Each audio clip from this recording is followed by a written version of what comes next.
PM Kisan Samman Nidhi যোজনায় যদি আপনার নাম নথিভুক্ত না থেকে থাকে, অর্থাৎ আপনি যদি চাষি হয়ে থাকেন অথচ পিএম কিষাণ সম্মান নিধি যোজনায় আপনার নাম নথিভুক্ত করা নেই, অর্থাৎ পিএম কিষাণের যে আর্থিক সহায়তা আপনি পান না, সেক্ষেত্রে আপনাদেরকে পিএম কিষাণ সম্মান নিধি যোজনার জন্য আপনারা আবেদন করতে পারবেন। আবেদন কিভাবে করবেন? পিএম কিষাণ সম্মান নিধি আবেদন সর্বপ্রথম অনলাইনে আপনাদেরকে অ্যাপ্লাই করতে হবে। অনলাইন আবেদন করার পর ওই অনলাইনের যে অ্যাপ্লিকেশন প্রিন্ট কপি, সেই কপি নিয়ে গিয়ে আপনারা আপনাদের জনকল্যাণ শিবিরে গিয়েও জমা করতে পারেন। এছাড়া আপনারা এগ্রিকালচার যে অফিস, সেই অফিসে গিয়েও জমা করতে পারবেন।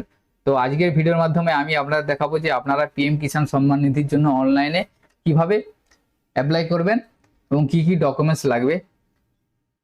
পিএম কিষাণ সম্মান নিধি যোজনার জন্য আপনাদের যে জমির যে রেকর্ড, সে রেকর্ড 2019-এর আগে হতে হবে। 2019-এর পরে যদি রেকর্ড থাকে তাহলে পিএম কিষাণ সম্মান নিধির জন্য আপনারা অ্যাপ্রুভ পাবেন না।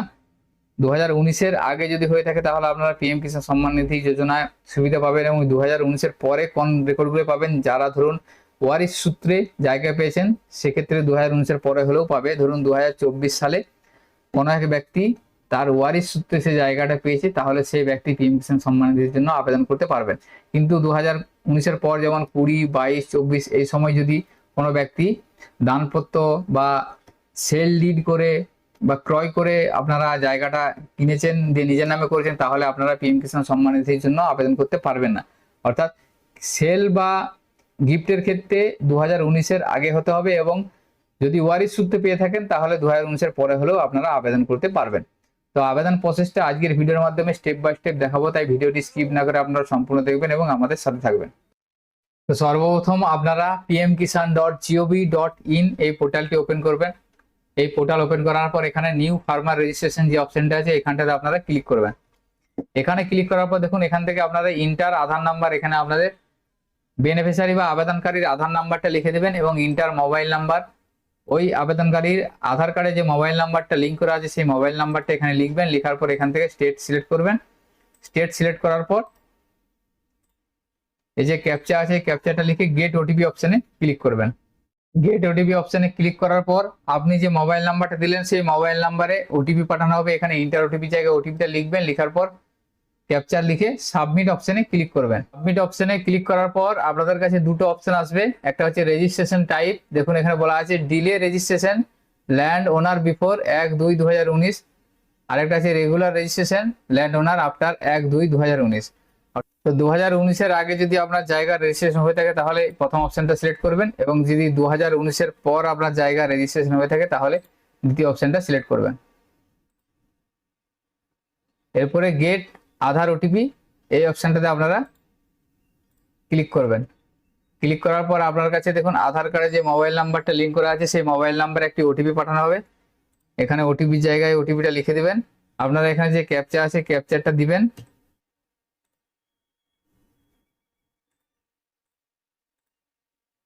দেওয়ার পর আধার অথেন্টিকেশন অপশনে ক্লিক করবেন। ক্লিক করার সাথে সাথে আপনার আধারের অথেন্টিকেশনটা কমপ্লিট হয়ে যাবে।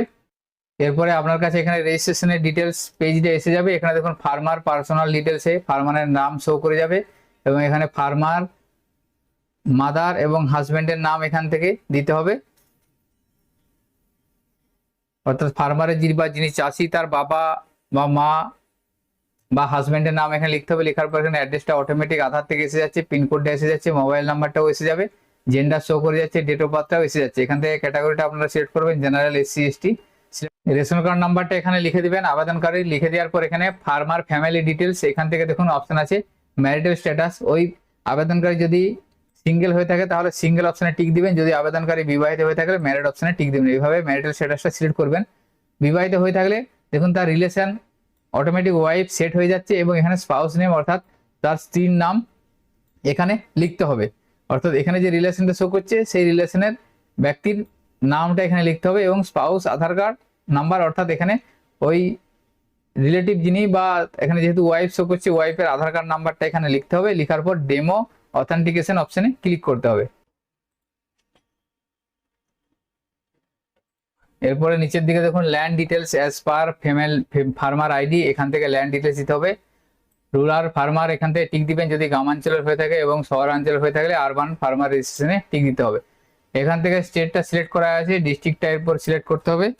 ডিস্ট্রিক্ট সিলেক্ট করার পর সাব ডিস্ট্রিক্টটা এখান থেকে ড্রপ ডাউন থেকে সিলেক্ট করে নিতে হবে। এরপর এখান থেকে ব্লকটা সিলেক্ট করতে হবে। ব্লক সিলেক্ট করার পর ল্যান্ড যে ভিলেজে আছে সেই ভিলেজ বা সেই মৌজাটা এখান থেকে সিলেক্ট করতে হবে। এরপর এখান থেকে সিঙ্গেল এবং জয়েন দুটো অপশন আছে, যদি ল্যান্ডটা সিঙ্গেল থাকে তাহলে সিঙ্গেল অপশনে টিক থাকবে। এরপর অ্যাড অপশনে ক্লিক করবেন। অ্যাড অপশনে ক্লিক করার পর দেখুন ল্যান্ড ডিটেলস অ্যাড করার অপশন এসে যাবে। প্রথমে আছে খাতা নাম্বার, অর্থাৎ এখানে খতিয়ান নাম্বারটা দিবেন এবং এরপরে সার্ভে বা খসড়া বা দাগ নম্বর, এখানে জায়গার দাগ নম্বর দিবেন এবং এরিয়াটা দিবেন। এটা আপনারা রেকর্ড বা পর্চাতে পেয়ে যাবেন। পেয়ে যাওয়ার পর ল্যান্ড ট্রান্সফার স্ট্যাটাসটা প্রথমে সিলেক্ট করা আছে, এটা অটোমেটিক সেট হয়ে যাবে। এরপরে কিভাবে ল্যান্ডটা পেয়েছিলেন, যদি আপনাদের বাবার মৃত্যুর কারণে পেয়েছেন তাহলে এটা সিলেক্ট করবেন, যদি পারচেস বা কিনেছেন তাহলে সিলেক্ট করবেন, দানপত্র হলে এটা সিলেক্ট করবেন, মায়ের মৃত্যুর পর ওয়ারিশ হিসেবে পেয়ে থাকলে এটা সিলেক্ট করবেন। সেভাবে আপনারা সিলেক্ট করে নেবেন এবং ল্যান্ড ডেট ভিজিটিং অর্থাৎ কত তারিখে পেয়েছেন সেই ডেটটা এখানে সিলেক্ট করতে হবে। সিলেক্ট করার পর পার্টটা হয়ে থাকলে ইয়েস করবেন, না হলে নো করবেন। নো করার পর এখানে একটা ডকুমেন্টস আপনাকে আপলোড করতে হবে। এখানে ল্যান্ডের রেকর্ড বা পর্চাটা পিডিএফ ফাইল এখানে আপলোড করবেন এবং সেটা 200 কেবির মধ্যে সাইজ হতে হবে। চুজ ফাইলে ক্লিক করে আপলোড করে দেবেন। এখান থেকে দেখুন ল্যান্ডের ডিটেলসটা আমি ফিল করে নিলাম। ফিল করে নেওয়ার পর অ্যাড অপশনে ক্লিক করার সাথে সাথে দেখুন এখানে ল্যান্ডের ডিটেলসটা অ্যাড হয়ে যাচ্ছে এবং আরো যদি খতিয়ান বা দাগ নম্বর থেকে আরো ডিটেলস এখানে আপনারা অ্যাড করে নিতে পারবেন। এরপর আপনারা ডকুমেন্টসটা আপলোড করবেন। ডকুমেন্টস আপলোড করার পর প্লিজ গিভ ডিক্লারেশন এখানে ক্লিক করবেন। ক্লিক করার পর এই ডিক্লারেশনটা আপনারা সিলেক্ট করে কনফার্ম করবেন। কনফার্ম করার পর সেই অপশনে ক্লিক করবেন। তো এইভাবে আপনার রেজিস্ট্রেশনটা কমপ্লিট হয়ে যাবে। এরপরে আপনারা হোম পেজে যাবেন। পিএম কিষানের হোম পেজে যাওয়ার status of self registration farmer এখানটায় ক্লিক করবেন। এখানে ক্লিক করার পর বেনিফিশিয়ারির আধার কার্ড নাম্বারটা এখানে লিখে দেবেন, অর্থাৎ আবেদনকারীর আধার কার্ড নাম্বারটা লিখে দিবেন। আছে ক্যাপচাটা লিখবেন। লেখার পর সার্চ অপশনে ক্লিক করবেন। রেজিস্ট্রেশন কমপ্লিট হয়ে যাওয়ার পর দেখুন এখানে স্ট্যাটাসে আপনার কি দেখাবে, dear farmer your application for PM Kisan has been received. To complete your registration please complete your eKYC through biometric fingerprint facial authentication eKYC using PM Kisan mobile application. অর্থাৎ এরপরে রেজিস্ট্রেশন হয়ে যাওয়ার পর আপনারা পিএম কিষান মোবাইল অ্যাপ্লিকেশন দিয়ে আপনাদের এই বেনিফিশিয়ারির আধার card number দিয়ে ইকেওয়াইসিটা করে নেবেন। ইকেওয়াইসি কিভাবে করবেন সেটা আমরা আগেই একটা ভিডিও দিয়েছি, সেই ভিডিওর মাধ্যমে জেনে নিতে পারবেন আপনারা মোবাইল অ্যাপ্লিকেশনের মাধ্যমে কিভাবে ইকেওয়াইসি করবেন। তো রেজিস্ট্রেশন করে নেওয়ার পর ইকেওয়াইসি কমপ্লিট করে নেবেন। তো দেখুন আমি রেজিস্ট্রেশন করলাম। রেজিস্ট্রেশন করার সময় মোবাইল অ্যাপ্লিকেশনে রেজিস্ট্রেশন করার পর মোবাইল অ্যাপ্লিকেশনে ইকেওয়াইসিটা করে নিলাম। ইকেওয়াইসি করে নেওয়ার পর এখানে দেখুন স্ট্যাটাস অপশন দেখাচ্ছে pending for approval sub district block level. তো এই পেজটার একটা প্রিন্ট আউট নিয়ে আপনারা অফিসে গিয়ে জমা করবেন। তো এখানে আপনারা সর্বপ্রথম রেজিস্ট্রেশন করবেন। রেজিস্ট্রেশন করার পর ইকেওয়াইসি করবেন। ইকেওয়াইসি করার পর আপনারা ফর্মটা জমা করবেন।